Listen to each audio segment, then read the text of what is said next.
শুভ সন্ধ্যা। News ভ্যানগার্ডের পর্দায় আপনাদের সকলকে স্বাগত। আমি সুপ্রীতি রয়েছে আপনাদের সঙ্গে। চোখ রাখবো আপডেট খবরের দিকে। শুরুতেই নজর রাখবো বিজেপির বাইক যাত্রার দিকে, বাইক র্যালির দিকে, যেখানে নব যুব যাত্রা শুরু হয়েছে। আর এই যাত্রা শেষ হবে ধর্মনগরে গিয়ে। আজ বাইক র্যালি গিয়ে পৌঁছালো তেলিয়ামুড়াতে। উপস্থিত ছিলেন বিজেপি বিধায়ক সুশান্ত দেব। আজ তেলিয়ামুড়ার সকালবেলা তেলিয়ামুড়ায় পৌঁছায় র্যালিটি। সেখানে স্বাগত জানানো হয় এমপি চৌমুহনীতে এক অনুষ্ঠানের মধ্য দিয়ে। কি বক্তব্য উঠে এসেছে বিজেপি বিধায়ক সুশান্ত দেবের, শুনুন।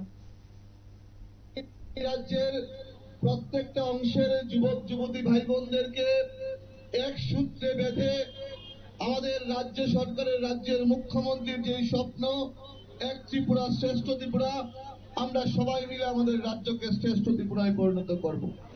আমরা দেখছি বিগত কিছুদিন যাবৎ এই রাজ্যের তথাকথিত কিছু বিরোধী দল আমাদের সরকারকে কালিমালিপ্ত করার চেষ্টা করছে, আমাদের সরকারকে নিয়ে বিভিন্ন বিভ্রান্তমূলক কথা মানুষের কাছে পৌঁছে দেওয়ার চেষ্টা করছে, এই রাজ্যে সাম্প্রদায়িক সুরসুরি দেওয়ার চেষ্টা করছে।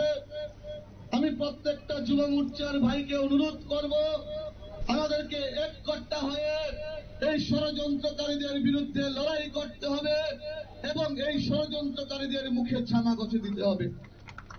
আমি আজকের এই যুবযাত্রা থেকে আমি দায়িত্ব নিয়ে বলছি, যারা বিরোধী নেতৃত্বরা আছেন আপনাদের উদ্দেশ্যে বলছি, আপনারা গঠনমূলক বিরোধিতা করুন। আমরা একসময় বিরোধিতা করেছি, কিন্তু আমরা ডিস্ট্রাকটিভ ওয়েতে আমরা বিরোধিতা করিনি, আমরা কনস্ট্রাকটিভ ওয়েতে বিরোধিতা করেছি।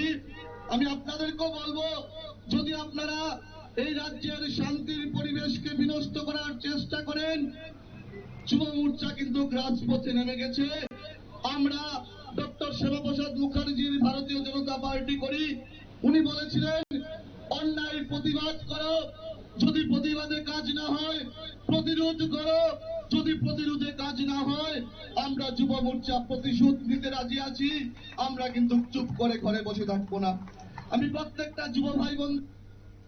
আপনারা শুনলেন সুশান্ত দেবের বক্তব্য। আজকে অভ্যর্থনার সভায় তিনি জানান প্রত্যেক যুব মোর্চা সমস্ত কার্যকর্তা কর্মকর্তাদের কাঁধে কাঁধ মিলিয়ে কাজ করার আহ্বান রাখেন এবং এর মধ্য দিয়ে যে তারা আগামী বিধানসভার প্রস্তুতি সেরে নিচ্ছেন, সেটাই এক প্রকার লক্ষণীয়। তবে তার মধ্যখানে রয়েছে যদিও ভিলেজ কাউন্সিল নির্বাচন, এবং সেই নির্বাচনের প্রস্তুতিও ইতিমধ্যে বিজেপি যে সারতে শুরু করেছে বাইক র্যালি বা এই নমো বাইক যাত্রার মধ্য দিয়ে তা উঠে আসছে। ছোট্ট বিরতির পর ফিরে আসবো, সঙ্গে থাকুন।